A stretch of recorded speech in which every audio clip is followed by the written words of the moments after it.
اے اللہ کتنا دل چاہتا ہے کہ ہم بھی کعبے کو دیکھیں، ہم بھی آپ کے در پر حاضر ہوں۔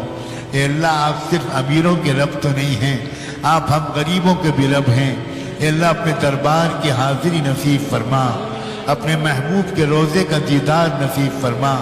کب وہ دن آئے گا کہ ہم بھی بیت اللہ کا طواف کریں گے، ہم بھی حجر اسود کو چومیں گے، ہم بھی ملتزم سے چمٹیں گے، ہم بھی مقام ابراہیم کو دیکھیں گے۔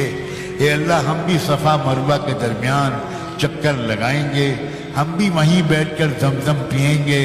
اے اللہ کب وہ وقت آئے گا جب ہم گنبد خضرا کو دیکھیں گے اور روضہ اطہر کی جالیوں کے سامنے کھڑے ہو کر کانپتے ہوئے پیروں سے کھڑے ہو کر صلاۃ و سلام پیش کریں گے اپنے آقا کی خدمت میں۔ اے اللہ آقائے مدنی کی خدمت میں ہم سب کی طرف سے درود و سلام بھجوا دیجئے۔